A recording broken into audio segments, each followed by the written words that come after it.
All right, folks. Assalamu alaikum wa rahmatullahi wa barakatuh. Bismillah, alhamdulillah, salatu wassalamu ala rasulillah wa ala alihi wa sahbihi wa man wala. Kind of exciting doing one of these by myself entirely. So you guys are getting the door number version of this webinar because that means there's no Widad presenting it. And she's obviously the ultimate professional in the Telegram queen and all the presenter behavior. But no, you're getting the bargain basement version now. So let's see how it goes. Hopefully you can see and hear me well. So that's part 1 done. I have started it recording. That's part 2 done. The next question now is, can I be cheeky enough to even share a screen? And yeah, I was watching that thingy, that tutorial, and I realized that I don't actually get the option to share specific screen. So you're going to have to just watch my video and let's see how that goes.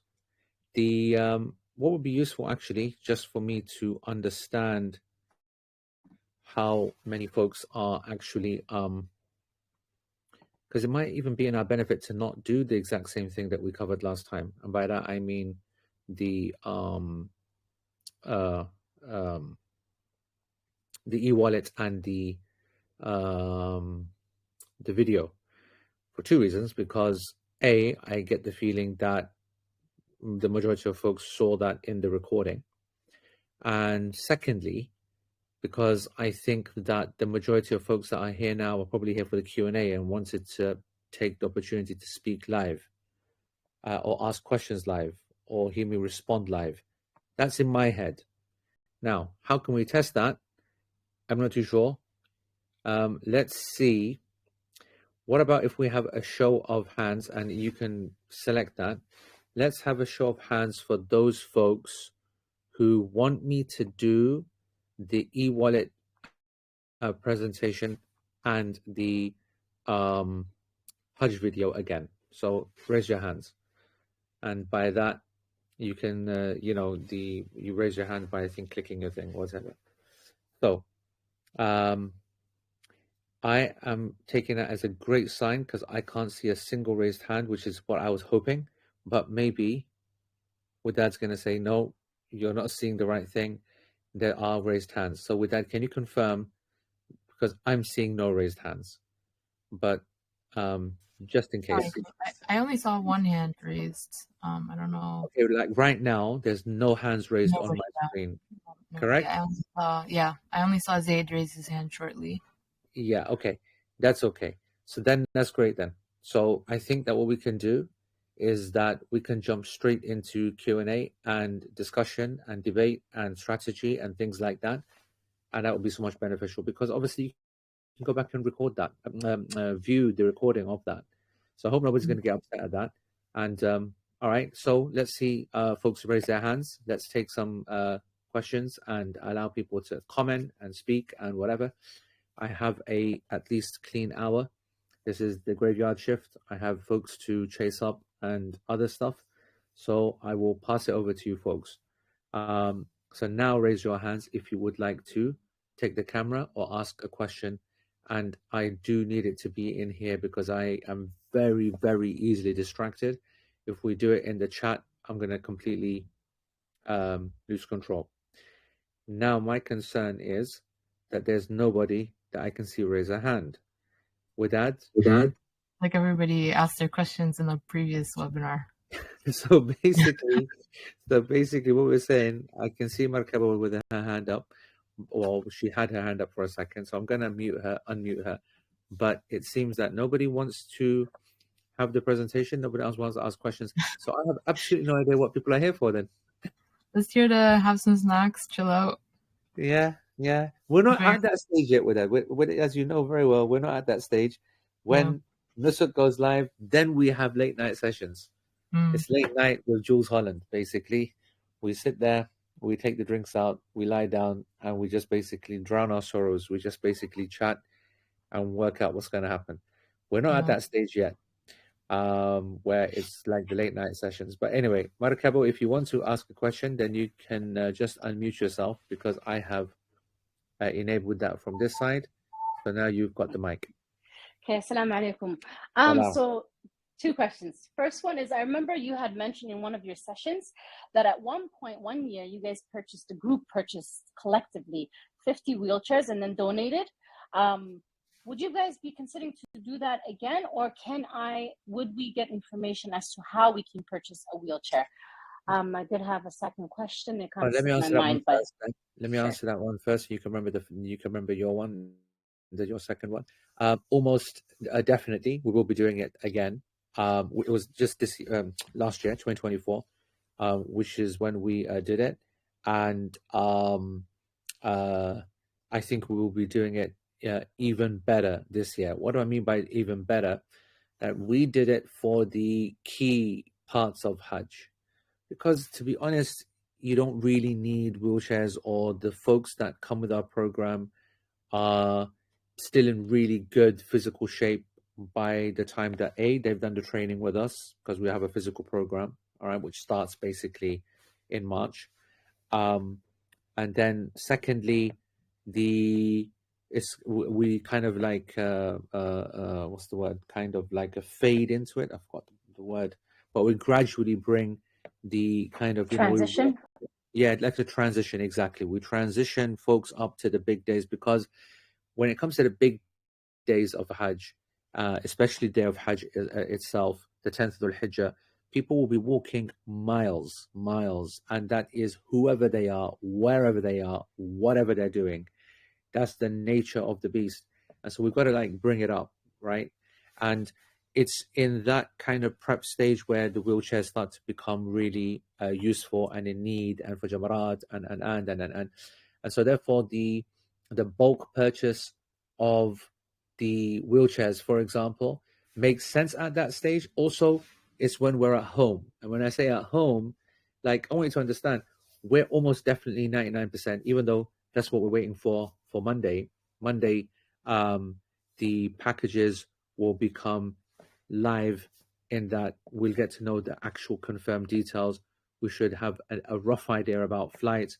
We'll have definite confirmation, 100% confirmation on our Medina hotel, on our Makkah hotel, on our base camp Azizia building. We'll have, I want to say, a rough idea about the flights and the dates, because these are always like the last things to be fully confirmed.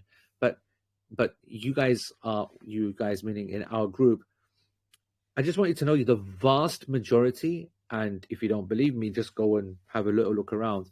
The vast majority of the other Hajj programs, groups, partners have no idea about their dates. I gave you the dates of my program almost 4 or 5 months ago. And that's obviously because we have, I want to say we have a very senior and respected position with Al Bayt guests, because they know exactly what we're about, and they know exactly what I'm about, and they know exactly what I insist upon. I'm not interested in a business, not interested in a company or in a profit or whatever. I just need one program, and I need it exactly as I want it, and therefore there's no excuse for you not to tell me what day I'm going to start, what day I'm going to end. And so I know that it's roughly going to be 24th to the 24th, 25th, 23rd night, 25th arrival. Yani in this ±2 to the 10th, 11th morning, 11th night, 12th very early morning, ±2. Yani in terms of its departure. And so this will be put on the brochure and to Nusuk itself. So, those folks who are worried about not being verified, they don't need to be worried about not being verified in terms of access to information, because a brochure will be available, and we will ourselves put our presentation forward with the information that we're going to have, and we will be able to then give you all of the strategy and the plan and all the details, and our analysis as well of what other options could be useful for some of the people in this group, blah blah blah. All of that will be available to do on Monday, whether you're verified or not, and the people will continue to get verified, etc., etc. Based upon that information, I will be also telling people what they can rely upon and what they can't rely upon. And I'm going to tell you right now, you cannot rely upon the flights that are even published on Nusuk, which is official, which is Saudi government. That's my experience. Most of the companies that you're seeing around and most of your mosques and Islamic institutions, they won't have the benefit of this experience. And that's not because I'm better than anybody else. It's because I've been there and been burnt by everything that's happened. I was there when it launched. We were there in 2023 and in 2024. We were from the biggest and the most successful, mashallah. But the most important part is that we got the experience. And so what do we know? We know that often in order to fulfill Nusuk guidelines and I want to say rules of participation, you have to upload some dates and ticket details. Similar to when you need to book a visa and they say to you that you've got to give flight details and you know that you haven't bought the flight and there's no way in hell that you're going to buy the flight until you know you've got the visa. So it's like, you first kind of thing. And so what do? You make up the ticket details, right? Or you might go, what do you do? You do a draft booking or whatever it's called. And a booking that you can cancel with the hotel, right? So you do the booking and then you show that to the visa people, and then they know that you've got a confirmed flight. Even probably they know it's not a confirmed flight. You definitely know it's not a confirmed flight, or you've even paid for it, but you're going to get the money back. But then that allows for the visa to be processed. Similarly, all of these Hajj partners, in order to meet Nusuk deadlines, will upload theoretical flights. Okay? Now, this is not underhand and not illegal and not wrong, but this is unfortunately how the system it is, which is why I made it very clear. Now, one thing you'll find in this program and group, whatever, is that we run it, as I said so many times, very strictly, very militant, but also very transparent. And so I am telling you from the beginning that none of you are to buy any kind of domestic flights, domestic travel arrangements, car journey plans, trains, and God forbid any domestic flights, especially in America, which is big flights, big dates, big hours, 5 hours, 6 hours, connecting to JFK, etc., until I give you the go-ahead. Ignore what Nusuk tells you, right? I will give you the go-ahead and say, guys, this is set in stone. Your JFK flight is set in stone because I have got the tickets. I have seen the ticket numbers. Until I say that, right, then you don't go and buy or do anything like that. You will use the dates that are being displayed on Nusuk to go and make your annual leave requirements, to tell your family, it's roughly this. It's going to be a couple of days either way, whatever. But when it comes to spending money, you don't dare put any money down on anything until I say, guys, you're good. Otherwise, you're going to waste your money. And I'm pretty sure some of the 23 and 24 folks would have already told you that. Well, I've seen it, actually. They definitely told you that in the chat, that just wait for the team to tell you what to do. Just follow their lead. You will, of course, go and buy on Nusuk when you're told to buy Nusuk, and then everything else you just do whatever. So, I went on a whole tangent, but the question Markabu asked was, can we buy these things? And the point I was going to make is that when you're in a hotel, I actually know already the Makkah hotel, and I've told you that already. It's the Hilton Convention. The Hilton Convention is massive. It has like, I want to say 4,000-5,000 capacity. Right? And even though we're very respected and we're a big group, we're just a tiny portion, 10% tops of a massive hotel. And so you can't run things. And that's the reason why our program really comes to a fore, really comes to the peak when we get to base camp. And that's what we call home, when you're at home. And it's like your living room and it's like your kitchen. So you can keep your kind of, you can use the fridges to keep your drinks. And you can keep your, corners to store things. And especially base camp this year, which is mental. It's an amazing building. We've got all these like storerooms. We've got kitchens on every floor. It's like a madness, actually. And so what's so great about this is that then we have our own places to buy things and to, have the wheelchairs there and to use it as a store base, and nobody can come in and steal them. By the way, the amount of wheelchairs that get stolen, and I use stolen like this because it's not like people are trying to steal, but it's a similar situation when someone takes your chappal and then you make this decision that I'm going to take somebody else's chapel, which I think is completely haram. But people obviously justify that, right? They said, well, someone's taken mine, so it's all fair game. Let me take somebody else's. Well, that's what happens with wheelchairs. Wheelchairs is like, somebody took mine, so I'm just going to take somebody else's. And it's the law of the land, and it's the custom of the game. And so that's what I'm going to do, which is, as I said, unacceptable, but people do it. So the good thing about doing certain things at certain times in certain zones means that they're protected at that time. And yes, we are going to go big on that plan, that purchase plan, that Sadaqah Jariyah plan, and everybody will be able to participate in that. And it will be launched at Hajj. Markabo, unmute yourself and ask your second question. Okay, second question is about the exercise. So you said the exercise will start in March during Ramadan.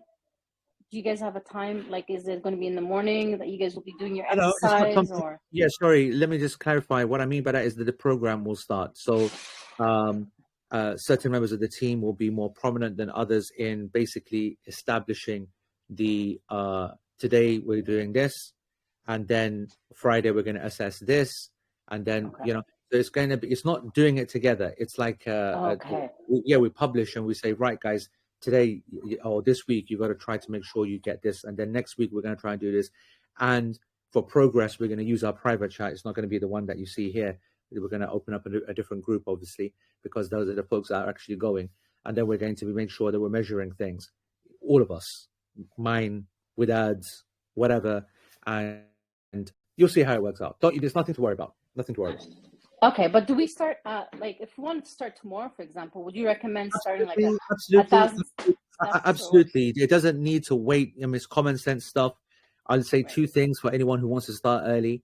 I'll say three things for anyone who wants to start early, right? And I can tell you, you can never start early enough. So I'm well done for asking this question. The first is you must do everything in the slippers / trainers, sneakers for you folks stateside. So I want you to remember that when it comes to Hajj, women just wear the most comfortable sneakers that you've got and wear them all the way. Nice, expensive, high quality, whatever it is, but old that you've used before. You don't buy new ones.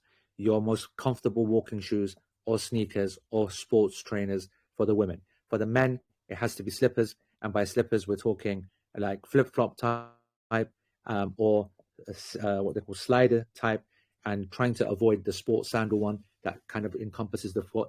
No Crocs. And we're going to be having lots of sessions on this, so don't be asking more questions about this, but I'm just giving this just saying this now, and don't make me regret saying it. So find the ones that you like and that you've used most, and everything that you do for the next 4 months of preparation will be in those. You need to bed those in more and more and more.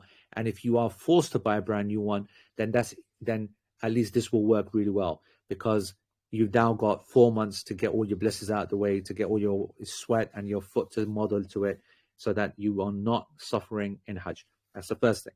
The second thing is that you will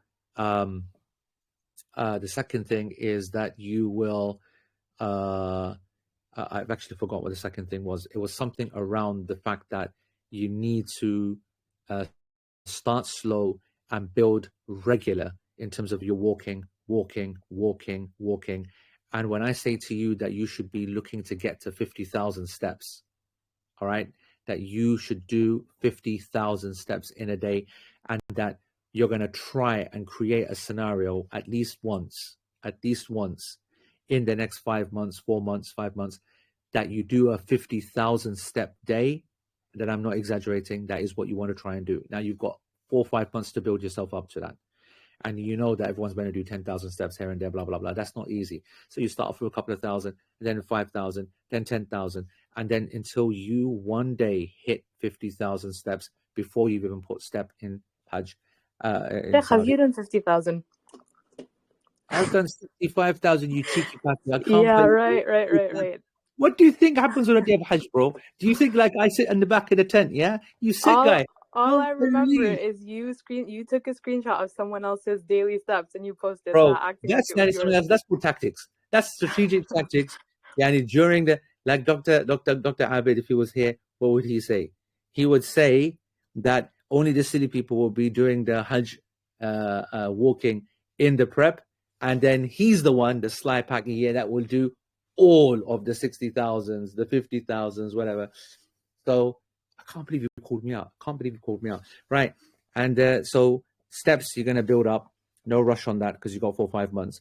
And the third thing is that we need to create conditions, not yet, and not in Ramadan, but in the April and then the May that follows, where you're going to need to start wearing impermeable layers. And by that, I mean bin bags, plastic, things that don't allow you to sweat, so that they increase the heat. Because whatever training that we're going to do, whatever physical prep that you're going to do, you cannot recreate 52 degrees, 58, 48, 49. You cannot recreate it. It's just not possible, right? The Western world doesn't have that kind of temperature and that kind of dry kind of feel, and it doesn't have that lack of sleep. And so you can never 100% perfectly prepare. There are athletes who are not who struggle, and there'll be pregnant women that will sail through. This is a combination of physical preparation, physical fitness, intrinsic physical fitness, barakah, which people completely forget, and then the fourth, which is an incredible thing, which is the will to complete, the will to succeed, the will, the determination, the belief that I'm going to get through it.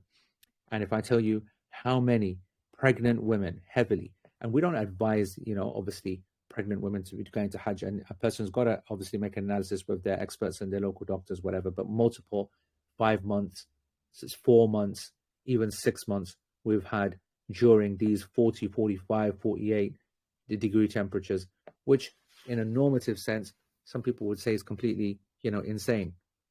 It's not intrinsically dangerous. It's what you do to create danger. If you become dehydrated, if you go too much, so what I'm trying to say is that it's a remarkable thing, the Hajj. Whatever you try to do in preparation, you can always do more. And then there'll be some people that have never done any single preparation in their life, and they're going to basically get through. Tough, get broken, battered, and the walking wounded, as you'll see. But it's a beautiful walking wounded. Anyway, that's that. Right. Jazakallah khair. Barakallahu feek. I can't see anybody with their hands up. That's probably the fact that every time I struggle with this. I've unmuted people. They had raised their hands while you were speaking, so I think Sumaira was supposed to go next. I saw Sumaira's hand go up and then come down again. I just saw Sehban's hand go up and then come down, and Rabia, I see her hand. I had a question. Assalamu alaikum, Shaykh. Yeah, but go ahead, Sumaira. Yes, wa alaikum salam. So just recently, my husband and I, we applied for the Nusuk page, and he got approved. I know you told us not to worry about whether we get approved or not. So we didn't get approved, both of us. So they told us to re-upload the passport, which we did. Now, this morning, he got approved and I didn't. When did you upload? Is that when did you upload the? That was like, so we applied, I think like 3 weeks ago, and then a week after or 2 weeks after, it wasn't approved. And like now, just today, he got approved, and I didn't. There was a problem with the passport scan, I guess. So both of us, same issue. His got approved today. The rejection came for both of you at the same time? Yes. And the application was at the same time? Everything was at the same time. We did it at the same time. Family, because it was a family thing, yeah? Family unit. Yeah, it's just me and my husband, yeah. Yeah, and linked profile, submitted it at the same time. And you had it linked before you did it, or after you both created individual accounts? We first did individual accounts, yes. And then we linked, and then he linked it. Right. So you both actually submitted separately and then linked, correct? Correct. Yeah. And then rejected like a week ago, you're saying? Yes, we both were rejected, but then he got accepted. About a week ago, and he's just been accepted. Correct. In thingy. Just to give you an idea of why there's nothing to worry about. And I just so that you know, there are people that have started in October who just got verified recently. There are people who've been verified, who joined in October who still haven't been verified. There was a person today that resubmitted their photo and they got verified in 24 minutes. Okay? Oh, There is absolutely no rhyme or reason behind the system. You will just have to recognize it's the vagaries of a half AI automated something and a group of people, manual, who are just sitting there in their hundreds in some big center, and they're just doing all this day and night. It's I know it's kind of feels empty when I say don't worry, don't worry, don't worry, but genuinely, if it wasn't for the fact that I've seen it myself, and if it wasn't for the fact that there's 23 days left, I wouldn't say what I'm saying. Otherwise, I'd be crapping it. I'd be like, oh my God, this is absolutely a disaster. Half my group are not going to come with me. Blah blah blah blah blah blah. yeah. But I know what happens, and it's a shame that it causes so much stress to people and does that every year. But it is what it is, and just got to stay calm, and you'll soon be verified. Then you'll realize, yeah, I should have just listened. Not that you're not listening, but it's just horrible. No, I know you kept saying not to worry, but because we were in the same profile and he's No connection. No connection. In fact, I'm sure that you've read in the chat as well. We are a family of 6. 5 of us are verified. I'm sure you've read that and multiple times. Agreed, right? Yeah. So you even know that it happens to a lot of people. So it's a shame. It really is a shame. But don't worry, inshallah. Thank you so much. Barakallahu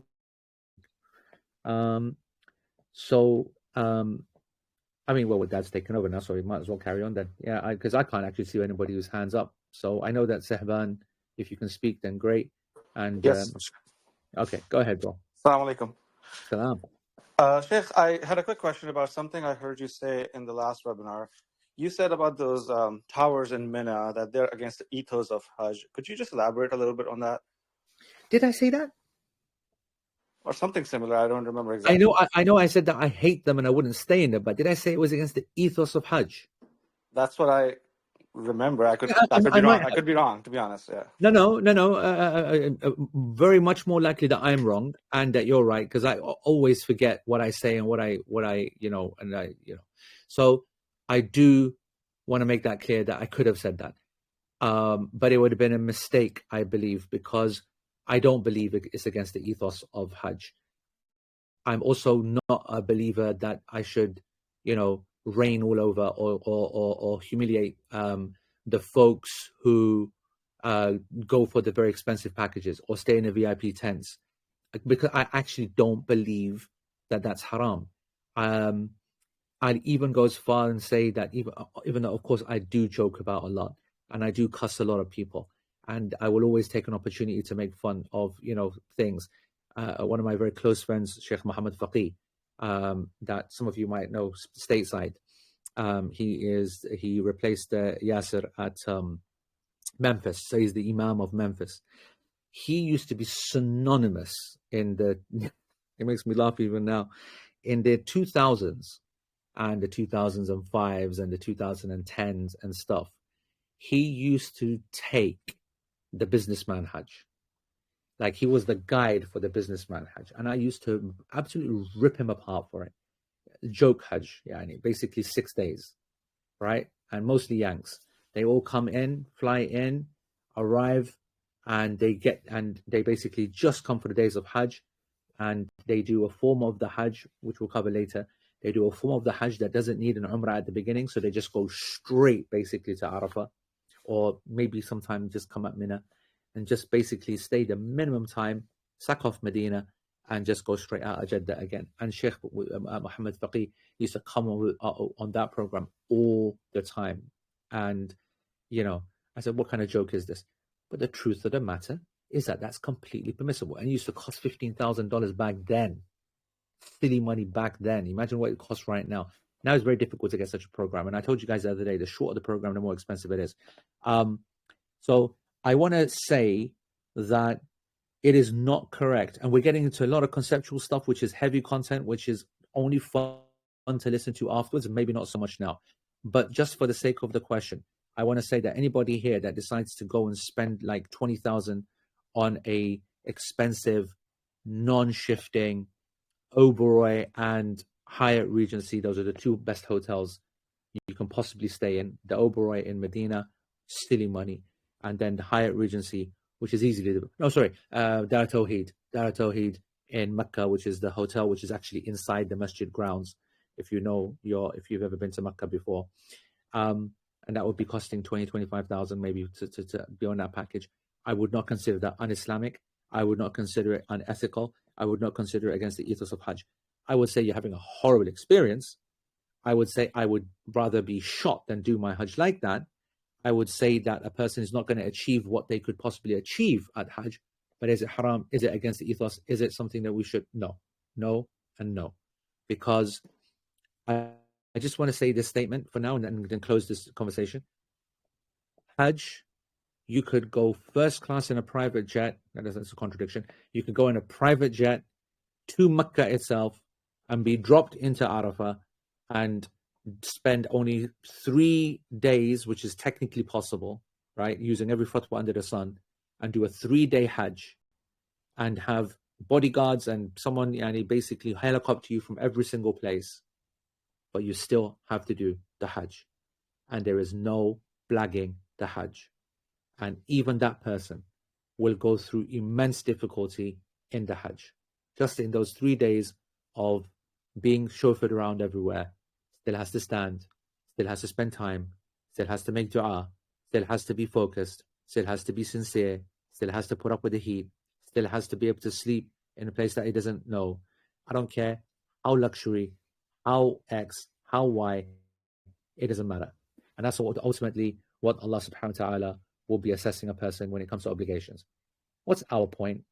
Our point is that it is insane that a person would do such an important act of worship and not do it in the depth that the Prophet ﷺ did, and would not do it in the level of intensity that the Prophet ﷺ did, and would not do it and look to benefit from so many other things that are possible to achieve during such an experience in terms of company and learning and studying and tarbiyah and. But all of what I just said there is not from the obligations of Hajj. It's from the great objectives and the great opportunities, but it's not from the obligations of Hajj. I hope that makes clear what I wanted to say. Jazakallah khair, Shaykh. One more question, just quickly. Mm-hmm. Have you ever had anybody miss their connections from a gateway? And in case if somebody does, what happens then?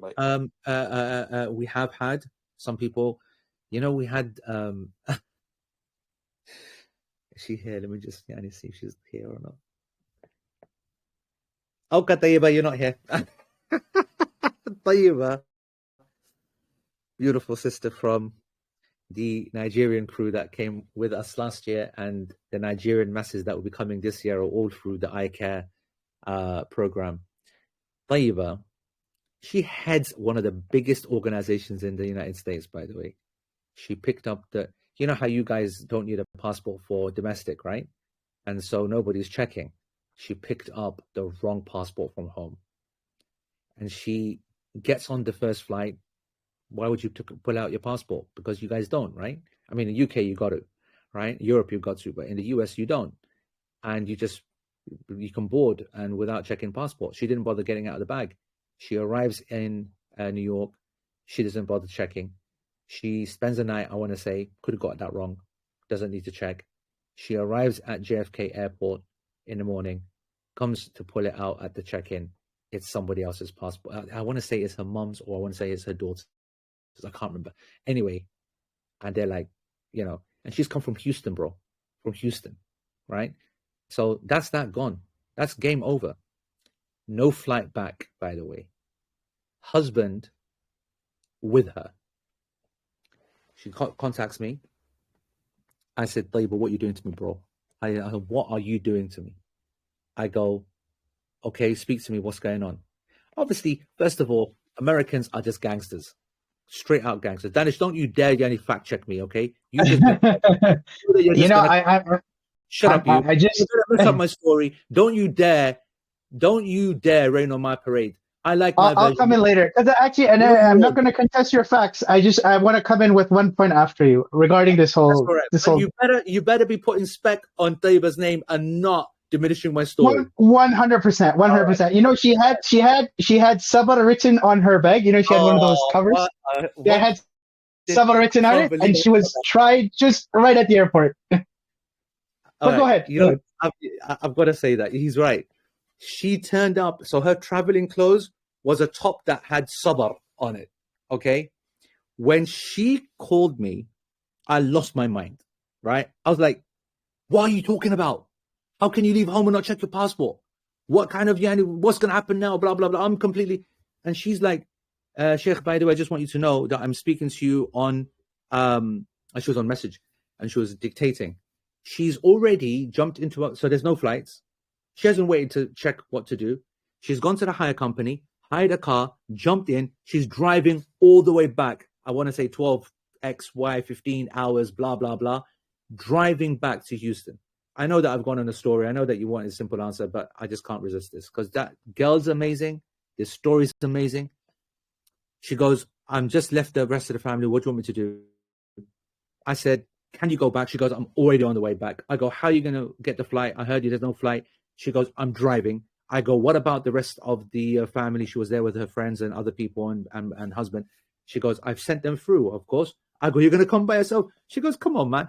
And I go, "All right, so what's the plan then?" She goes, "Well, by my estimate, if I drive straight, I'm going to get there at this time. I'm going to get my passport. I've already phoned. I did pick up the wrong passport. It's there waiting. And then I'll just need 1-2 hours sleep. I'm going to jump into the, I think that she got a flight, I think. I'm going to book a flight, and then I'm going to get in that, whatever." She didn't complain once. She's what we call proper Hajji, you know, proper took everything in terms of the prep, all the lessons, all this, that, whatever. And she had a fantastic Hajj and just an incredible group of people. And I went to their program. They invited me as a speaker to their program. As I said, she's one of these organizers in October, I want to say. And I had an unbelievable week with her and the gang that you'll see in the videos and in the behind the scenes videos, and amazing people. So just to answer your question, she had to obviously pay a change fee, and there have been others that have missed it for other reasons here and there, and some have been okay, not had to pay a fee because they were able to negotiate at the check-in and blame the airline, for example, like we all do when we are the ones that are guilty. And sometimes, you know, anyone knows from experience, sometimes they have pity upon you, sometimes they don't, sometimes they make you buy a new ticket. Had all of them, and we just carry on. Danish, go on. Yeah, I was going to say a big ups to, and I didn't want this to create any false expectations because this may have been a one-off, you know, situation dependent, that kind of thing. But Al Bayt went above and beyond because I was there with her in JFK, and we were on the phone with Al Bayt. They got her sorted a new ticket the next day, you know, based on the timelines that you discussed with her, etc. I think they spent maybe about 20 minutes in the biggest amount of tension. The change fee also, you know, compared to how much it could have cost her, was also very, very minimal. It was like a nominal something, right? So this is when I just like to add that going with somebody who has the power and backing of Al Bayt, who are the biggest, you know, in the game, and they have that kind of elbow, you know, I don't know, power, whatever you want to call it, with the airlines. It made a huge difference because these guys are not just buying one ticket, right? These guys are buying hundreds of thousands of tickets with Saudi Airlines. So when they need something done, you know, they get stuff done. Yeah, I just want to add that in. I'm not going to contest your version of the story, but, you know. Thank God, because, you know, doing exactly the opposite. No, but Jazakallah khair, that is a very good point. I did mention that, I think, in the first or second one. I gave the example of the guy who didn't get his visa and how the owner, or the Umar Akbar is not the owner, but he's the head of the Nusuk program anyway. He went and bought this guy 3 consecutive tickets at his own cost. Now, that's not going to happen. I'm just going to tell you that that's not going to be stated or promised to anybody. But I just want you to know that I've seen these folks try to get people to Hajj. But anyway. Barakallahu feek, Safan. Who else is wanting to have a chitty chat? Marwa, I'm pretty sure I saw your hand go up. And I'm going to say Rabia as well. Do you guys need to be Thingied. Yep, you're allowed. So you can unmute yourself, and Rabia, you're allowed as well. So you just need to unmute yourself if you want to ask. Anybody else who's in the queue wanting to ask, then just go ahead or raise your hand again. And but if you guys are done, then we're good. Assalamu alaikum. Walaikum salam. I just wanted to ask, how would we all find out if the packages are released from the United Kingdom, like residents? You mean how are you going to know when when the system goes live to buy? You mean? Yeah, to buy. The same way that you know about this right now. How did you know about this webinar right now? Oh, as because I've joined the group, and Right. So yeah, at the moment I haven't been verified. Yeah, so same on the Telegram channel and the chat, because everything that gets posted on the channel also goes to the chat. You will see the day before, we'll say, right, get ready, guys, it's going to be tomorrow. Then a couple of hours beforehand, when we hear a little bit of gossip that we know that, it might go 5 minutes early, might not, we'll say, guys, be ready, blah, blah, blah. And then as soon as we get told that and we will get told before most people, although frankly, it's such a global moment that everybody knows, we'll say, right, it's open, it's just ready. And by then, because obviously starting from Monday, we're going to be having quite regular webinars, right? Which essentially, they're not webinars, they're essentially group sessions like this. Like this doesn't look like a webinar, does it, right? It's just basically us all in a room chatting, making sure everybody's comfortable. And so we'll be having this, on a Monday night late. We'll just put it in the chat. Guys, we're going to go live. Get ready. And then whoever's there will come on. Oh, then we'll say, right, we're going to go live. And what that means is that it gives an opportunity for us, like Widad and the team and myself, to be here while you guys go and log into Nusuk. And we're going to say, right, let's have a look. Make sure that you've got, the right program. You've made the right payment. You've done the right things. And so that will make sure that everything is ready and set in your account all ready for when it does go live. So there's no stress on that day. All you need to do is to log in and just press buy, because it's already in your cart, your shopping cart. And so all you have to do, Marwa, is just to follow the instructions in the channel. So when we say, join us then, join us now, see you in a couple of days, come and fill this in, vote on this poll. There'll be a number of polls that are going to come out in the next couple of weeks. Very important for everybody to take them seriously and accurately. And you don't need to worry about, being embarrassed about your answer or not wanting to show your hand or blah, blah, blah, blah, blah, blah. If I say to you, vote on a poll, it's only for your benefit. I had a conversation with some people today and they understood that message very, very well. I said to them that it's very important that you go back and retract your vote and vote again. That's an amana in front of Allah subhanahu wa ta'ala, because what you said before has an impact upon the rest of the group, and what you're going to vote now, which is the actual intention, has an impact upon the rest of the group. Because when I talk about strategy and making sure that you guys get your place, it will be based upon me understanding exactly what the actual demand is for certain rooms, right? Your problem is not going to be the quota so much. It is obviously a problem because it's only limited, but that's not going to be your number one challenge. Your number one challenge is not wasting time. And what I mean by not wasting time is that you've got it very, very clear in your head just how important certain things are. And so, for example, if you in your head have made yourself believe that I will not survive if I don't have a double room for Makkah and Medina, for the rest of the time, yeah, I'm okay, but I need to have a double room, and you've made it your absolute defining your defining criteria, then fine. And I need to know that. And that will then let me know that when I then give my strategy session, I turn around and say, guys, here's the score. Anybody that's going to go for a double room, you're going to be going up against 2 people for each space. What that means is that for exactly half the group, they're going to get their place immediately. And for exactly half the group, they're going to waste maybe 3 minutes whilst the system tries to get the place. Already half the group have taken those places because there was a two people applying for one scenario. And then it's gonna, it's gonna go washing machine and whatever, loading. What's happening when it's loading? Nusuk is checking everything. First of all, it's checking, is there space on the quota? Then it's checking, is there space in the double room that they've asked for? Then it's checking, what else? Have you chosen any extras? You might remember that I said, don't choose extras, don't choose X, don't choose Y, just follow my instructions.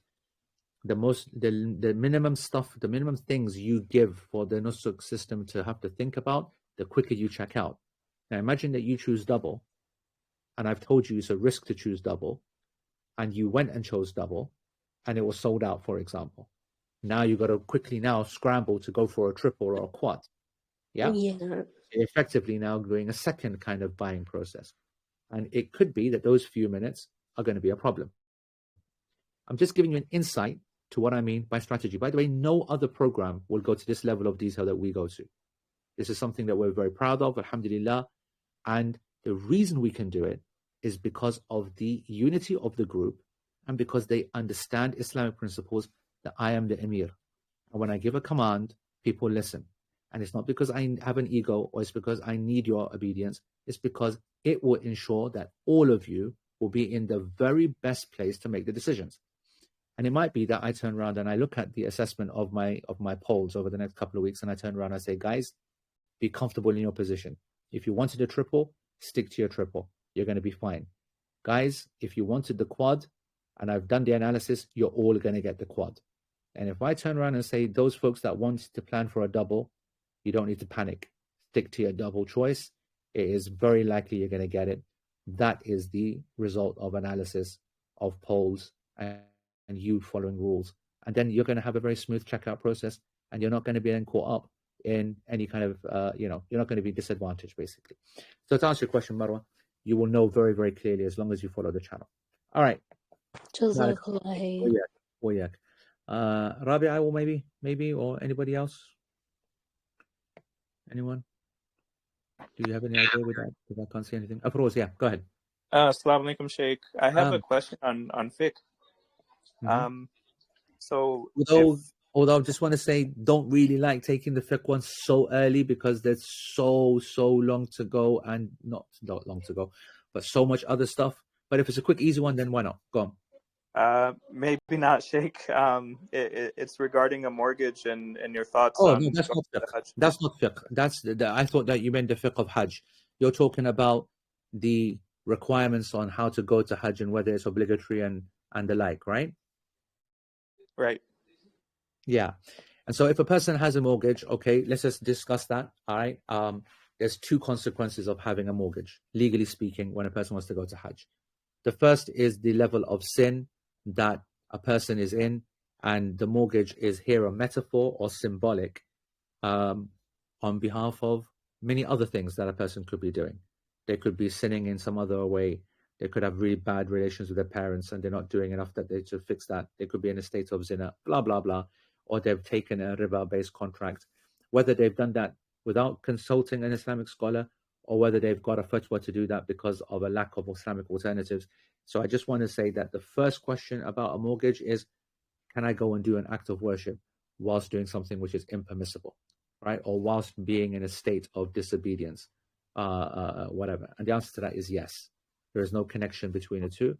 And in fact, this is the perfect opportunity to atone and fix whatever negative state a person is in by going to Hajj. That's the first thing.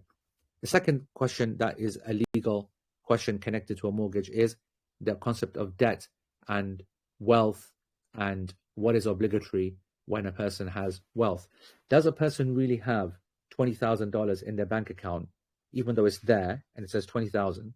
Do I actually have 20,000, or do I have minus 320,000 because I have a $300,000 debt on my head, which is my mortgage that I've got to pay? And so, yes, I've got 20,000 of disposable income, but actually I have debts to pay.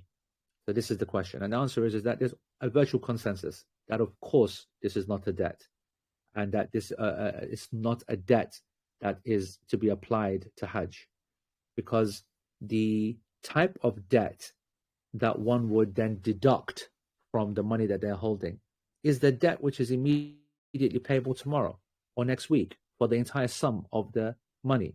So, for example, if you've borrowed 20,000 from your neighbor and you've told them, I'm going to pay you back in this next month, and you've got the 20,000 and you decide to go and do Hajj with it, this is haram, haram, haram, invalid, haram, invalid, and you are a waste man, you are a disaster, you are sinning and blah, blah, blah. And of course, it's not obligatory upon you because you have zero money, actually. You have exactly his money, right? The only time that Hajj is permissible is if you go to your neighbor specifically and say, you know what, I've got your 20K right now. And if you want it, here it is. But I really would love to do Hajj. And so I want to use this money and I'll give you your 20K in a year's time. Do you give me permission? He goes, I give you permission. Only then can you go to Hajj because that's somebody else's money. Now, I ask you the question. Are the mortgage company or the bank saying to you, we want our 300,000? Of course they're not. Is the car hire company asking you for the money that they've asked you to pay for a car over 5 years? Of course they're not. And it's a very clear, when you go on holiday, for example, yep, and you're about to spend 5,000 on a holiday to the Maldives, for example, do you go and call the mortgage company and say, guys, I owe you 300,000, but I'm about to pay 5,000 for the Maldives holiday. Do you give me permission to go and pay for it because I owe you 300? Of course you don't. But somehow we think that we need to do it for Hajj, right? So this is one of those kind of hilarious things. I'm not saying this is from you, but I'm just saying these are the two factors that are popularly associated with the concept of a mortgage and Hajj.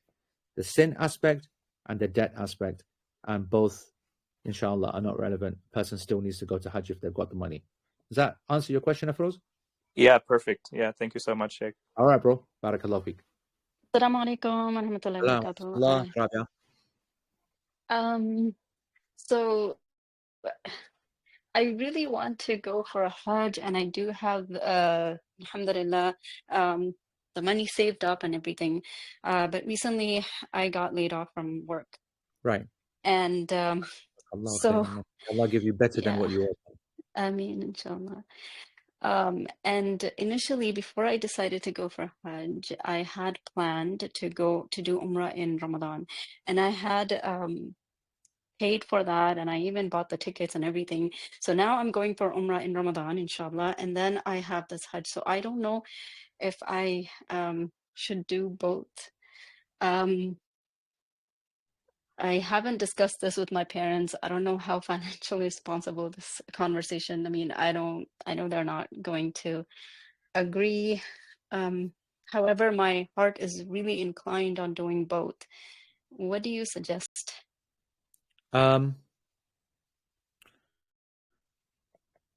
Yeah, I mean, it's kind of not straightforward because you said that most of the money is already invested into the Umrah. I mean, it makes no sense to go to the Umrah at all, actually. Umrah is neither obligatory. Umrah in Ramadan is a nightmare. And that's why you get the reward of a Hajj, okay? And it's also very expensive. Yeah, it's the most expensive time to go. And I never take Umrah programs in Ramadan for the latter two reasons.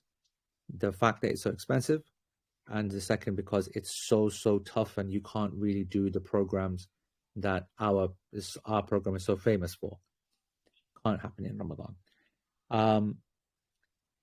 Now, Hajj was obligatory upon you. If your disposable income means that you literally can't even pay for it because A, there's no income coming in, and B, because you've spent it on XYZ before you actually get the opportunity to pay for everything else, then it's not obligatory. Well, I've already done Hajj too.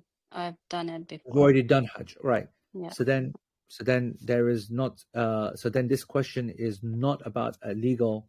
This is not a legal question anymore. This is now a question of seeking my advice about what you should do. Yes. Okay, right. So let me just clarify that to myself then. Honestly speaking, the reason that folks like Danish and Widad and Jeeves and myself do this thing.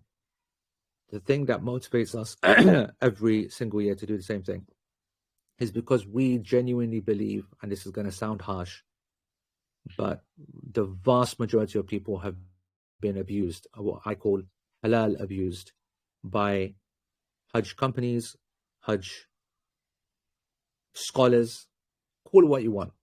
The vast majority. And what do I mean by that? That they took them to Hajj and they didn't make the most of that opportunity with the Hujjaj, and didn't give them the quality of service that they deserve, and didn't treat them in the way that Muslims should have. But because we are Muslims, and because we might in our professional, personal lives be moaners and complainers, but when it comes to our deen, we don't. And that's ignorance in itself, by the way, because Islam doesn't say that you can't complain, but we are incredibly loyal and faithful. Just like I give this example all the time, and I'll be speaking more about it later as well. Just think of Jumu'ah. How many times we keep going back to the same masjid, to the worst khatib ever, to the worst Jumu'ah experience ever, and we don't complain. I imagine that was a Google reviewed service, like a restaurant. The second time around that you get a rubbish meal, you'd be ripping them apart. Imagine how many rubbish khutbahs that you've heard, or rubbish experiences that your teachers, mediocre, not prepared the subject, just go up and chat rubbish, not treating you with the respect, blah, blah. The same with Hajj. People feel afraid to complain about what they went through, and worse, maybe the scholar says, Hajj is tough. What do you expect? And they use the Hajj as an excuse for rubbish service, rubbish quality. And I am absolutely besotted with our Hajj program. And my Hajj team are the greatest group of people that I know in my life as individuals. They are the best Muslims that I know. And they are the ones that do absolutely everything to get people closer to Allah subhanahu wa ta'ala through this program. And I believe that everybody and anybody that has taken this Hajj experience cannot get over it, cannot believe that it happened to them. And I don't mean just the Hajj. The Hajj is a small aspect of it, but everything else that occurs. And the brotherhood and sisterhood that is developed, the realization of the skills and capacity and ability that you have that you didn't realize, the habits which are formed, the study opportunities that you find, the mentorship that is made on offer to you to carry on taking. These are things that people could pay $20,000, $30,000 separately for, and they wouldn't be able to find it. And so I would always recommend our Hajj program to all people that are serious about their deen, regardless if they've done 10 Hajjs or not. And, there was a video that I don't know if it went. Oh, I did think. Yeah, I think Danish posted it on the Hajj with AE. We did an Umrah program in December. And there was an uncle with us, and he said, I've been to Umrah. I don't want to misquote him. I think he said 20 times. Yeah. He said, I've been to Umrah 20 times. And he goes, nothing has compared to this experience that we've just had. Now, that's really nice for him to say that, mashallah, and it's all great, mashallah, mashallah. But I would have been shocked if he had said anything else other than that, because I know what we put into it, and I know how much we put into him, and I know what we did for his kids, and I know what we did for his grandkids, and I know how months in advance I was speaking to him. I'm planning and preparing, and I know what I arranged for him when I was there, and I know what my team did for him afterwards. And that is why I know that everybody is going to realize that there are levels to this game. There are levels, and they realize that our motivations are different from other people.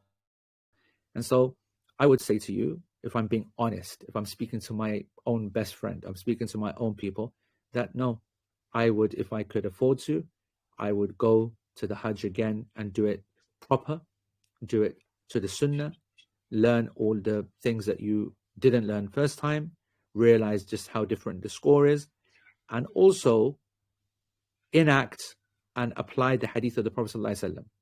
He said, make Umrah and make Hajj and follow it with Umrah and follow it with Hajj and keep doing so, because it will eliminate poverty and sins like the furnace eliminates the impurities of iron, meaning that a person who actually, and this is irony, of course, because it doesn't make any sense, who wants to increase the barakah in their wealth and wants to allow the wealth to flow, actually spends when there doesn't seem to be much money, and Allah will bless it, because the hadith states clearly, eliminate poverty.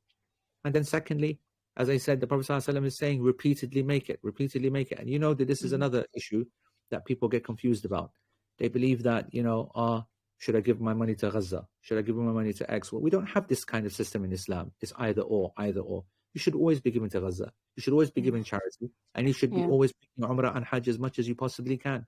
So if it's me, I'm saying to go Hajj.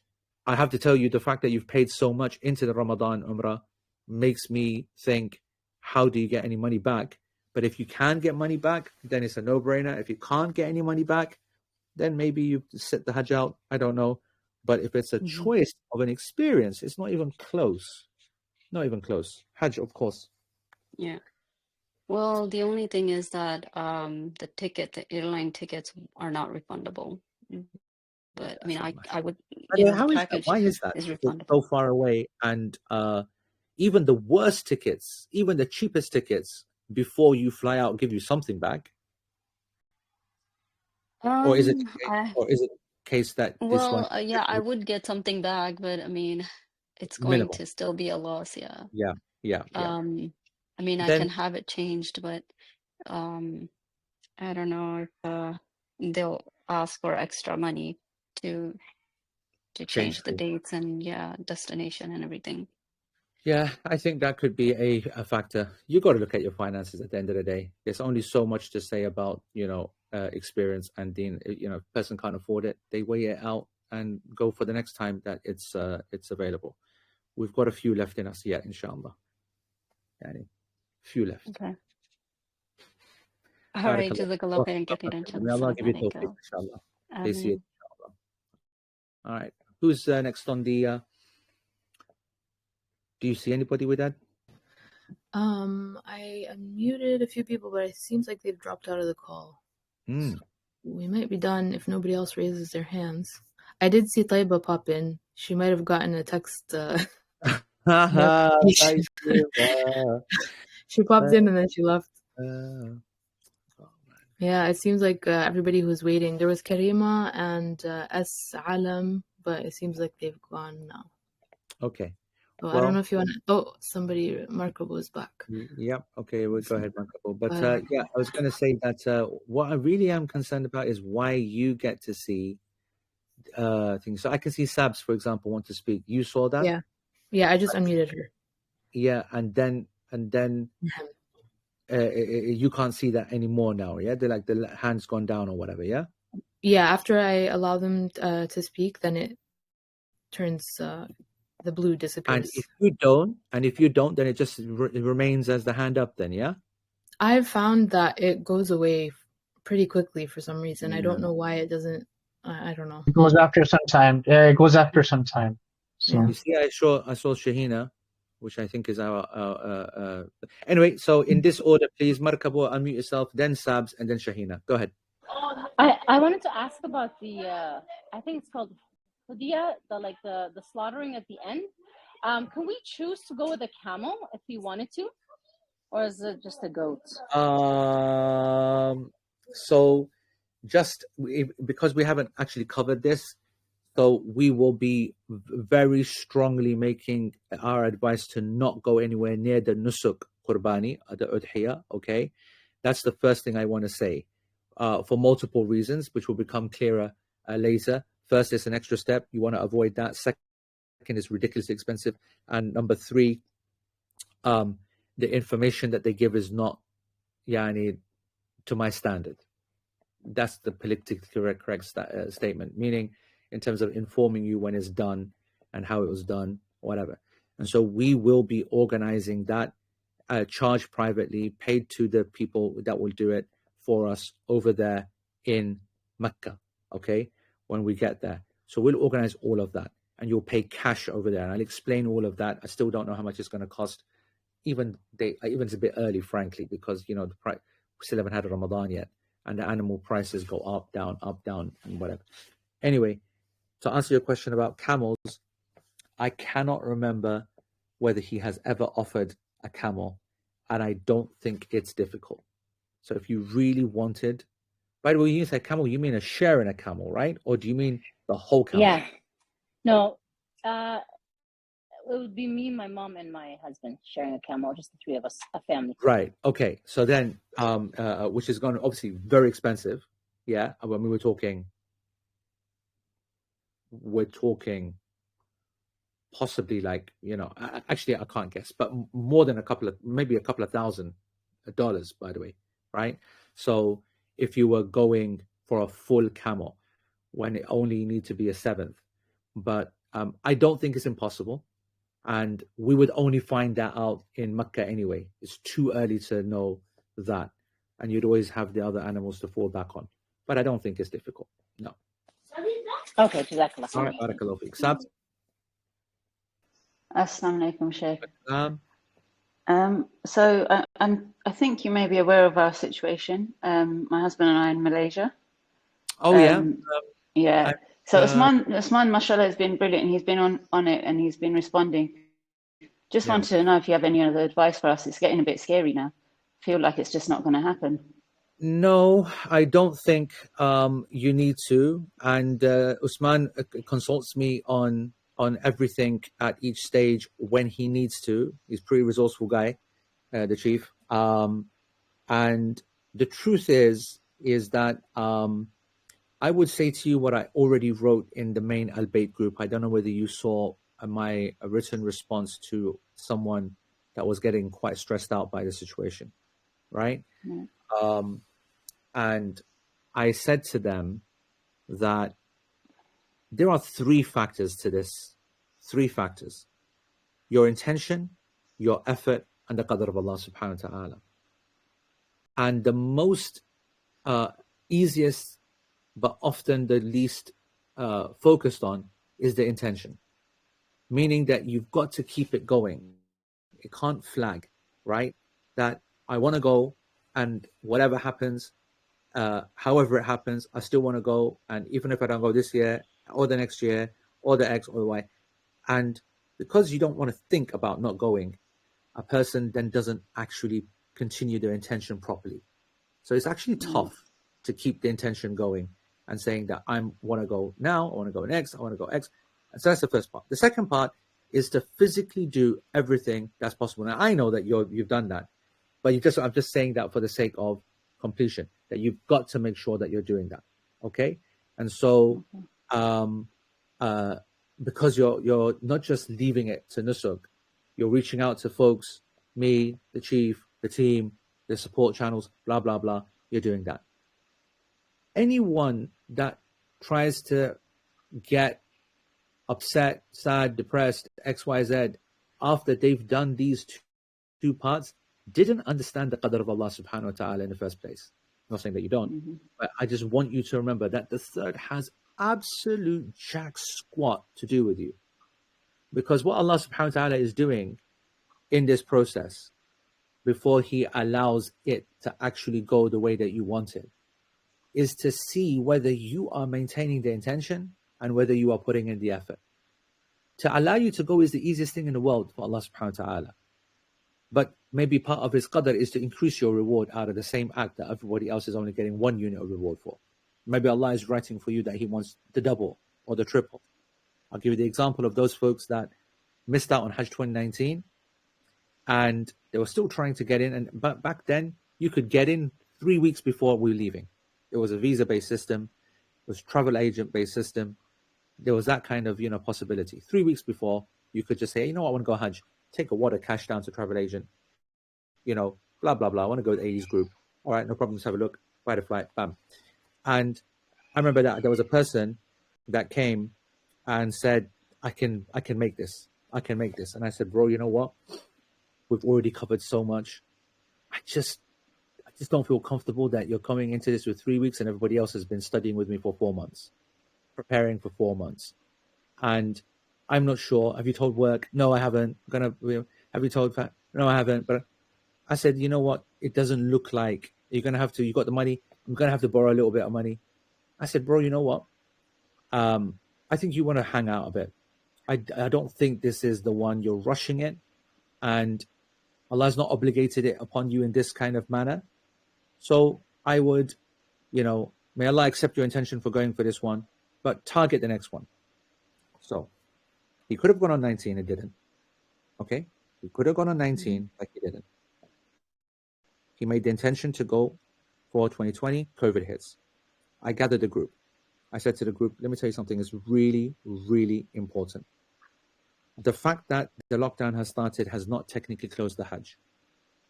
I can tell you right now that I think 99% is going to be cancelled this year. So I want you to imagine this whole group paid their money. That's the big difference. All paid their money, all applied for everything, got the annual leave, still knowing that the Hajj is coming, but being told by me behind the scenes that I've just read something from the Hajj minister, internal memo, gone to the travel agents only, that is going to be cancelled. And I know that. And I told you before, when I speak to my group, I tell them straight. I go, guys, I think it's going to be cancelled, but there's something much more important than that. Something even more important than the money, because I'm not too worried about that, because you're the good people and they're going to get you the money back. Alhamdulillah, every single person, mashallah, got refunded, every single penny, by the way. But let's put that to the side. I said that what you need to do is something really tough.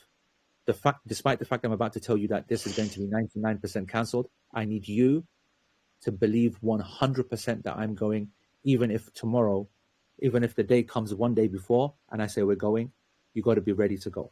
Yani mentally, forget about the physical, forget about the how, the logistics, whatever.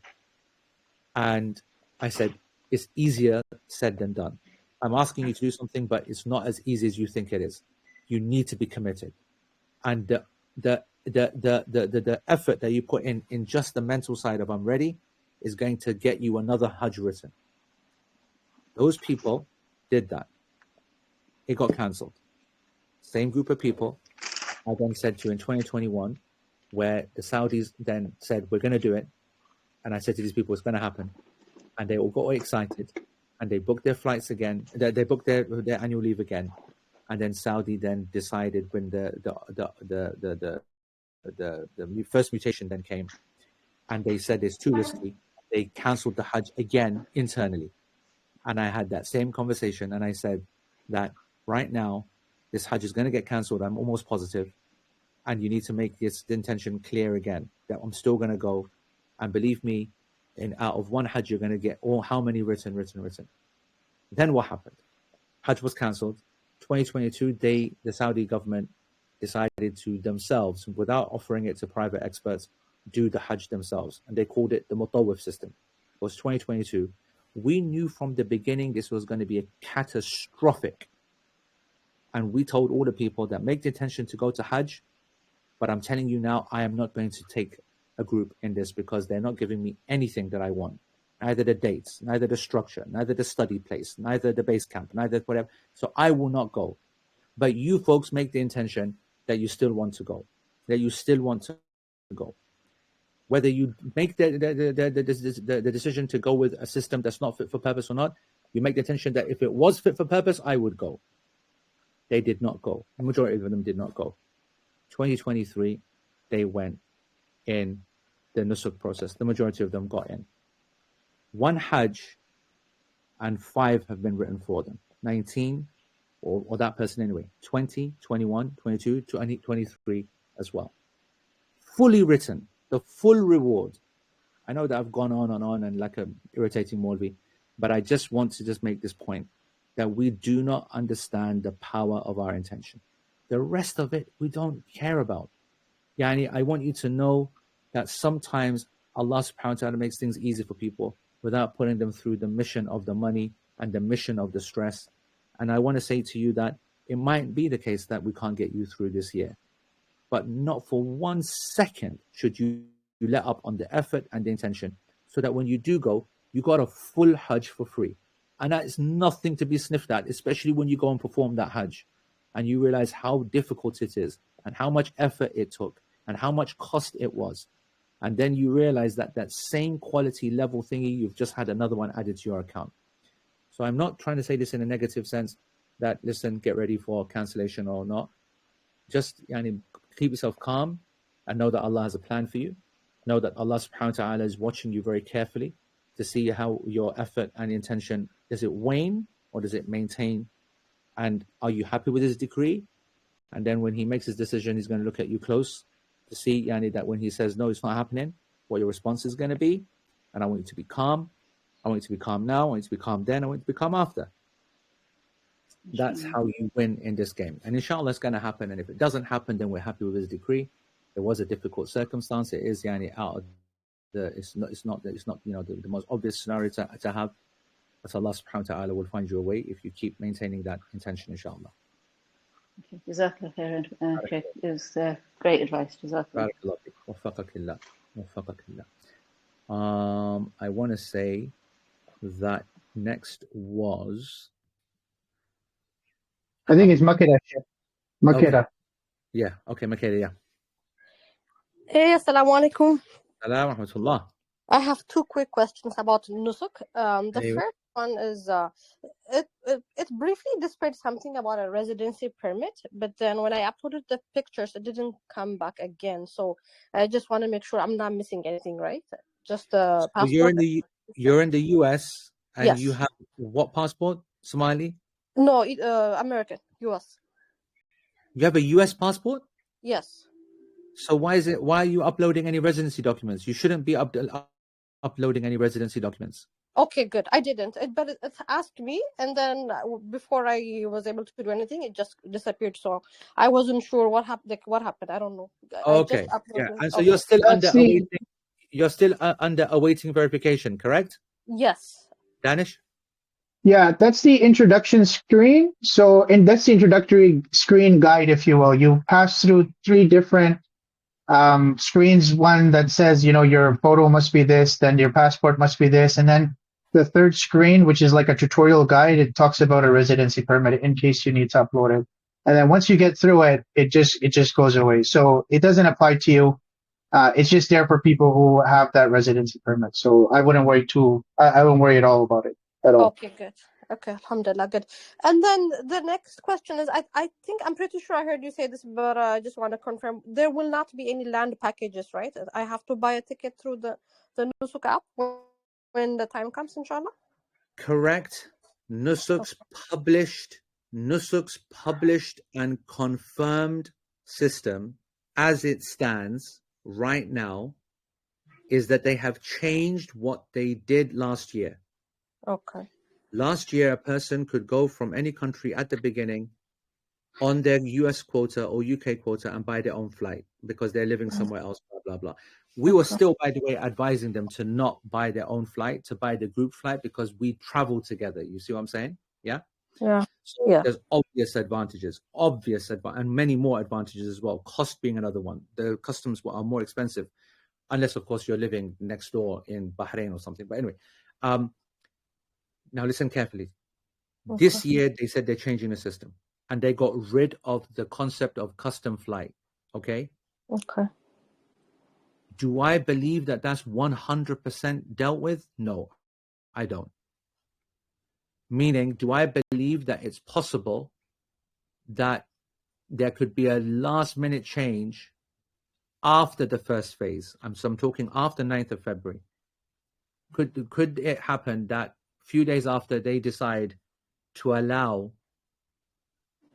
Americans, give them another couple of thousand visas of quota and say, you guys can now buy any package that you want and use your own flights? I will not put it past Nusuk. Okay. Can we, as a group, officially plan for that and strategize for that? The answer is a big fat no. Can Al-Bayt legally say anything other than the official line? Big fat no. Legally, I don't care. I'll say what I want. What do I care? Yeah? But can I, with my hand on my heart, say that that's the best advice I give you? No. And here's why. What if a person, like going from the States, I want to say there's like maybe 3,500 odd visa places. And that person knows, like that today is going live on the 9th of February with the flights.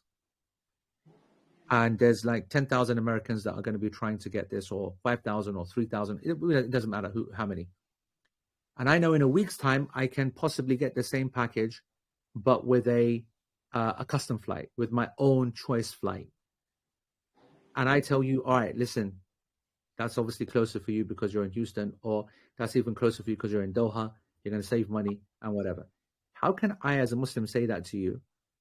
And I know that the visa quota could run out in the first phase, and you wait for the second phase, and the flight does become available, and you can join the program, but because you're applying with an American passport, the American quota has run out in the first phase. You get my point? Yeah. So ethically, this is not right, Islamically or ethically, for me to say to you, wait to get a custom flight. It's not right. You know what I'm saying?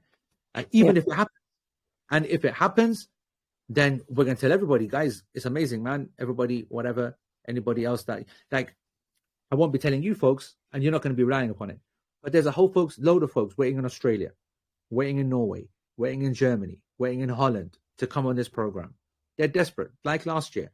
And they want to come on this program, and they are praying for that to happen because they will then be allowed to join the program. At this moment, Nusuk is telling us that we cannot offer our program to them. Do I think there could be a change last second? I think that something could happen. A small percentage chance, and you would not risk it. Okay, Makeda? Okay, sounds good. So my strategy should be just buy it that way and then buy my own, because I need to go 100%. 100%. It is. I know it's horrible, and believe me, I don't want you to spend one penny more than you need to. But this is one of those things in which, unfortunately, you're going to have to. If you cannot go on the flight that you are planning because you live in a different country, right, then you're going to have to burn the ticket. Okay. Understood. Thank you. And more on this over the next 1-2 weeks. We're going to be having regular, once we start to see the package, once we start to see the options, once we start to hear any rumors that they're going to change. This is so important what I'm about to say, Makeda. I want you to listen carefully. Everything that we say and plan is based upon current information. In 1 week's time, I might change entire strategy for everybody. In a week's time, if I find out that Nusuk are going to split the quota, for example, think about this.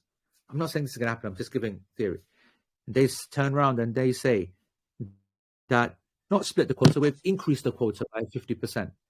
And we're going to now give 50% available in phase 1 and 50% available in phase 2.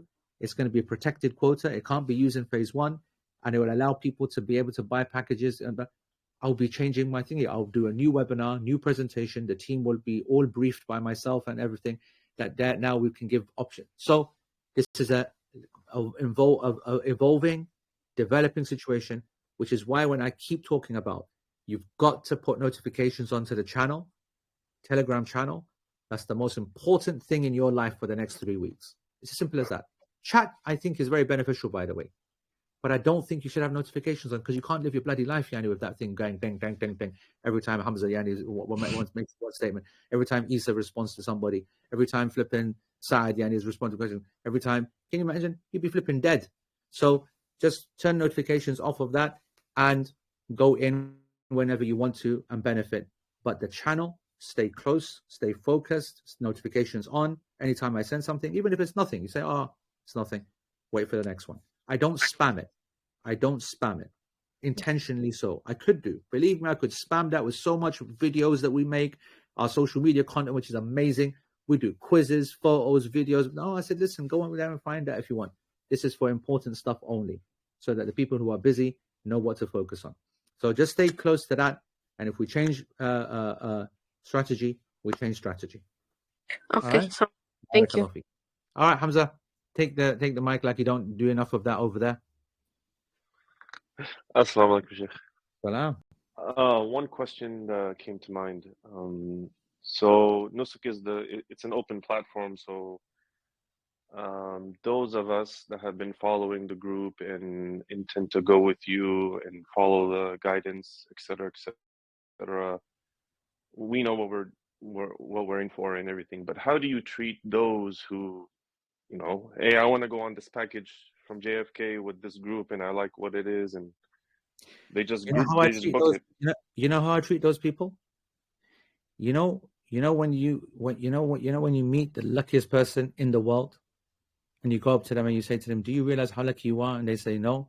Then your ego gets a slap like that, okay? And then they come to you 3 weeks later and said, when you said to me 3 weeks ago that you're the luckiest guy in the world, I only realized today that I'm the luckiest guy in the world. And 2023, I want to say there were 200 of these people. In 2023, Hamza, and for the rest of you who don't know what happened, in 2023, the system crashed to a different level. People's payments got stuck to a different level. And nobody knew anything about what a group is, what a guide is, what a whatever. Yeah, we had a small group of people that were focused and listening to us like you guys are here. But the vast majority just went down the list and saw who was cheapest or who's flying from Manchester, and they just in panic. And we didn't know anybody. And it was the most amazing experience because you got these people that are not invested. The best line was, "Do you know who I am? I have no idea who you are." That's the best thing that your ego ever wants to hear. When you are hearing all the time, "Oh my God, I'm calling people up. Oh my God, the Shaykh called me, Oh, I can't believe I'm speaking to you. Oh," it's so flipping pathetic, you know that. When Muslims lower themselves in front of another Muslim, Yani, who do you honestly think I am, right? People responding like a prophet called them, right? And that's just a very bad aspect of celebrity culture, right? And it's a good thing that I'm so dismissive of it. Otherwise, if I allowed that to get to my heart, I think I'm the king of everything that I pervade, right? Good thing is I don't, because the only thing that matters is what my kids think of me and my people's here and my mom and dad. They know that I'm a waste man. So it doesn't matter what you lot think. You know how great it was to be on Hajj and nearly every person saying, "I have no idea who you are. By the way, you can't tell me what to do. You can't tell me what to say. By the way, we're doing our own thing." This is what they were saying in like the first day or the couple of days before and when we met. And then it's amazing to watch people when they start coming up and saying, "Sheikh, we really like that. Sheikh, that's good advice, that. Sheikh, this is the first time that I done that, learned that." And then by the time that we got to base camp, I have 400 complete, like this folks like that, writing they never written before, focused, involved. We had a fantastic Hajj. So to answer your question, Hamza, that happened in a big way for the first time in our lives. Imagine for us, all the last 20 years, this is the most oversubscribed program that there is. We know every person that's applying. In 2023, it was the exact opposite. In 2024, it went back to normal. We only had maybe 20 or 30 people. This year, I think there will be very, very few people that you're describing. I'm almost positive of it, that this year, that there's a lesser number, I want to say, far more different now. What's basically happened is that all of the kind of mosques and Islamic institutions have thought, this is a great idea, this Hajj game. We've seen, them lot do it 2023. We've seen them doing it. Let us not have a go. They have no idea what they're getting themselves into. They have no idea about nusuk. They have no idea about how to support people. They have no idea of what a team is. They're going to find out the hard way. But the normal Hajji doesn't know that. They're looking to see, that's my favorite scholar. And he's taking a Hajj group. They have no idea what's going to actually happen, how that person's going to manage a Hajj group, or what they even know what that means. Or this is my Islamic center, or this is my Islamic school, or this is my blah, blah. And so there's so many, so people are going to go that way. They're not going to end up in the kind of the random programs so much. If that makes sense, Hamza. Makes sense, Jazakallah khair. Barakallahu feek. Shahina, go ahead. I think it's Shahina, then it's SH, and then Abu Zubaydah. Okay. Assalamualaikum. Salam, I was just wondering if you could give us a brief overview on the itinerary of Hajj. So I know it's 4 days in Medina, 4 days in Makkah, then Aziziyah, and then what happens after then? Like how many days are we going to be in Mina, and then do we go back to Aziziyah? Is that where our like main suitcases luggage will be, and do we just take a small bag to Mina? So I'm gonna do this when the package comes out, obviously, yeah. And I have already done it in a briefish way in the first webinar. The recording's on the channel, by the way, so it is really important that you watch that first webinar. Did you watch the first webinar? I'm not sure. Long I one. feel like I Crazy watched a long one. couple. Three and a half hour one. It's called Hajj Part 1. Last Thursday's one. Yes, last Thursday's one, not I the watched Thursday, that just one. 2 days ago. Okay, so I did go through the program Okay. briefly, but let's just do it on the phone right now, okay? Roughly. Mm-hmm. Again, remember what I said at the beginning, yes? Plus minus 2 days, yeah? Remember? Yeah. All right. Leaving here on the Saturday the 24th, okay? And most folks will arrive on the 25th, right? So even though the hotel's paid for from the 24th. And we'd be there day 1, day 2, 25th, day 6, 23rd, third day, 27th is the 4th. So sometime on the 1, 2, 3, 4.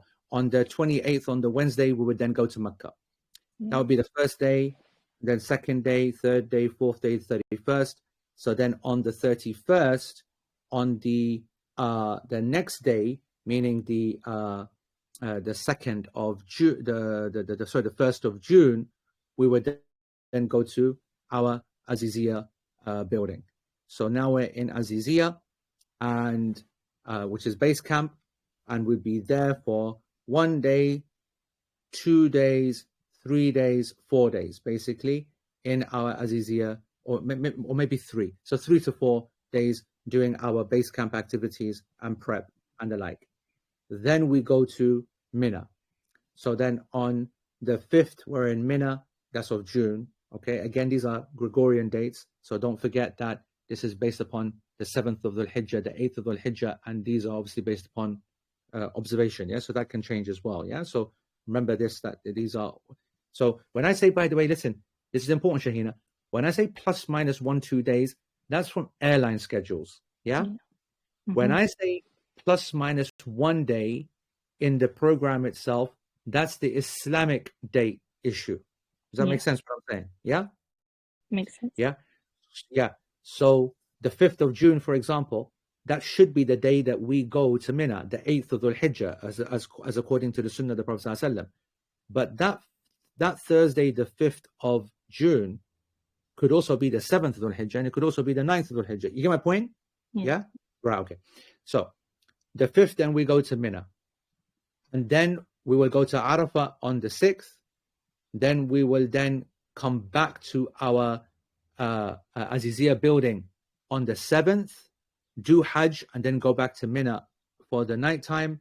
And then the 8th will be in Mina as well. And the 9th will then be in Mina. And then we'll come back on the 9th to our base camp, Aziziyah building again, which is, which we've been there since the 1st of June in terms of our stuff and everything. And then we'll remain there on the 9th. We'll remain there on the 10th, and some people will leave, and we'll remain there on the 11th, and the rest will leave. That's basically the breakdown. But like I said, I'll do this properly once we've got the actual package next week, inshallah. Sounds good. All right. It was SH, yeah. Assalamu alaikum wa rahmatullah. Give us a name at least, bro. Give us a name. Come on, man. Oh, Sean. How you doing, Sean? Alhamdulillah. How are you? I'm all right, man. I have 2 quick questions, if you don't mind, please. Yeah.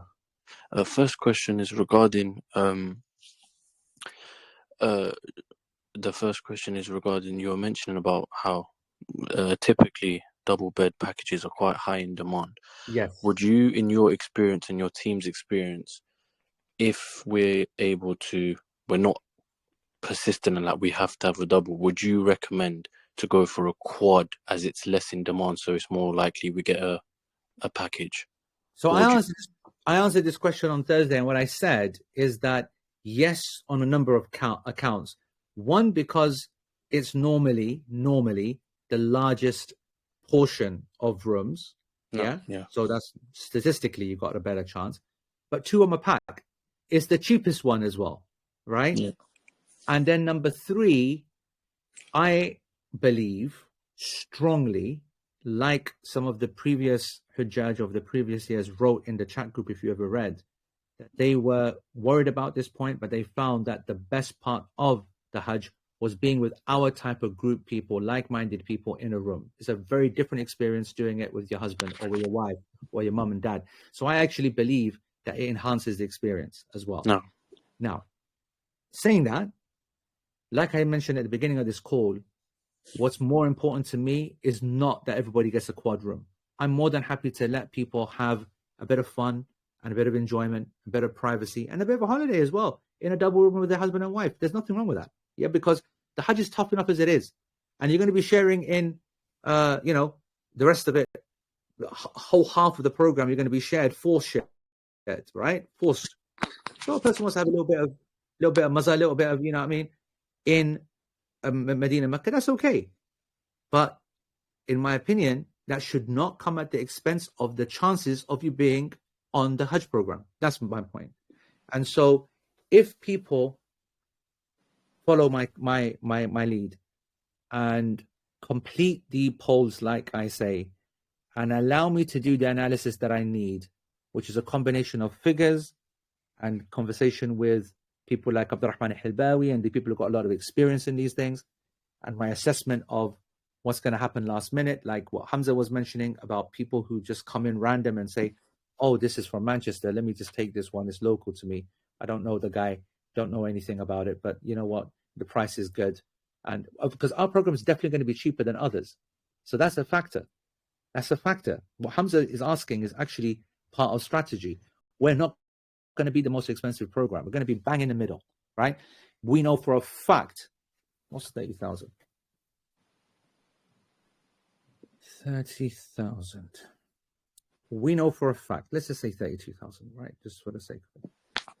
We know for a fact that there are going to be some programs that are going to cost £7,000. They're going to be what we call like the bargain basement ones, where they're like, they don't really have a program. They're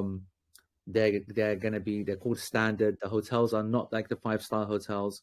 Blah blah blah blah blah. Like significant, cuts in the program. It's going to be $7,000.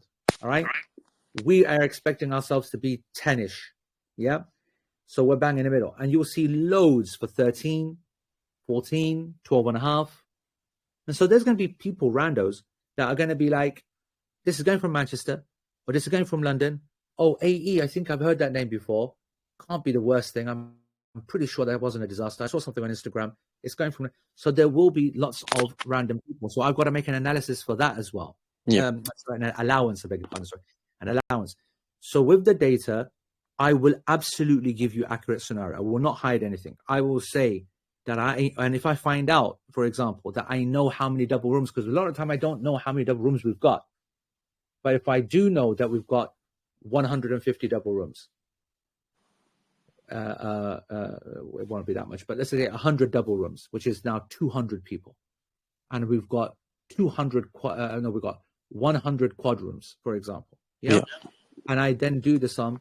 I will then tell people, and I will say, your strategy, guys, is to go straight for the quad from the beginning. Or your strategy, guys, is to go straight from the triple from the beginning. And I'll be able to say that because the poll has told me that there's only 10 people that want to go for a triple. You get what I'm saying? Yeah. So if I'm looking at the triples, and I know 10 people only want to do triples, that's 30 people.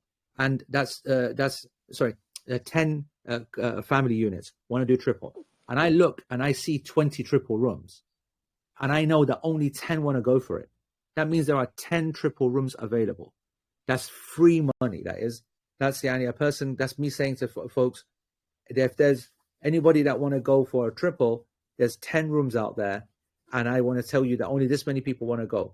Now, can this be absolutely accurate? Of course it can't be, because when I say that, then maybe half the people are all going to go for triple. Do you know what I mean? And so I make allowance for that as well. I learned that, my experience in 2023, that when you do have an idea of demand and you do have an idea of, what's going on in terms of what people want, You got to taper it and account for these scenarios when you give the advice. So we'll try our best, and it will normally work out. I want to add another factor. I believe that like we got it right in 2024, we predicted with a high level of accuracy, mashallah, mashallah, mashallah, that everybody that wanted to go on the program in a room that they wanted to would do that. And that's what happened in 2024. Alhamdulillah. And I think 2025, it'll be even more so. It'll be even more so. Jazakallah khairan. I had an additional question, but I don't want to jump the gun, if you don't mind. Just regarding the eWallet, the checking out phase. You mentioned where you guys will, inshallah, give us all the stuff we need, and it's almost like you add it into the basket, right? Yes. And then you just check. Is it possible to have please clarify it, to have, for example, 2-bed package in the basket, 3-bed package in the basket? Yeah. Oh, so only it's just one. Yeah.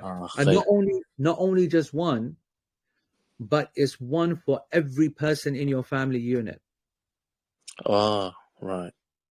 Yeah. So if it's 2 people, like you need 2. There could have been various ways that Nusuk could have programmed this. They could have done what you just said, which is to allow a person to have a ranking system. You know, even on the, this is Besharam people there, yeah, they put flipping a favorite on the, I don't know if you've seen it. They put favorite, yeah, which would give you an idea which would make you believe, like an Amazon has a wish list or whatever it's called, yeah? And you mark them so that they're there, right? And we were told when they launched that favorite that you could favorite 1, 2, and 3, and therefore get quick access to it when you need to. It didn't work in 2023. It didn't work in 2024. And there's not a chance in hell that I'm going to tell people to get ready for it in 2025. So we're not going to depend upon that. Secondly, another way that they could have done it is to allow a family of 5 that I buy 2 double spots and 3 triples, correct? Yeah. But they didn't give that option. They said the only thing that you can do is to buy 5 quad places or 5 triple places or 5 double places. Which means what? Which means that in all of these scenarios, someone is going to be with somebody else. So in the doubles, 2 are going to be together, 99%, and this one's going to be with someone else. If we go triples, 3 of them are going to be in one room, and then these 2 are going to share with somebody else. And in 4, that's a classic, because 4 of you are going to be together, and this miskeen is going to have to be kicked out of the room with somebody else. You get what I'm saying? Now, again, strategy is going to make sure that we plan this properly. But the really blessed thing about this group is that it has the lowest percentage of random people ever. There are a lot of people that love this program, and there are a lot of people that get scared of it. They're like, you know what, this guy is way too on top. He's wanting this, that, whatever. Not interested. I just want to just go with some people. Going to leave me alone to myself. That helps us. It helps us. I'm not crying over that. Good, all the love in the world for that person. But it helps us because it means that the type of person that goes in the group is very like-minded to the other type of people that are going. And so therefore, when we're talking about mixing these folks, they're very similar. And that's why I say that it leads to a really good experience. And that's why I'm always very comfortable with the idea of make it a triple, make it a quad. Don't worry about the stranger idea. You think that these people are strange. They're not as strange as you think. You get what I'm saying? Jazakallah khair. Assalamu alaikum wa rahmatullah. Assalamu alaikum. Abu Zubaydah. Sounds like you already answered my question, so you can skip me for now. All right. I don't see any other hands up. And I don't think Danish sees any other hands up. And Danish is not even here. And I don't think there's anybody else. So okay. I had my hands up in your screen, by the way. Seb's wants another one.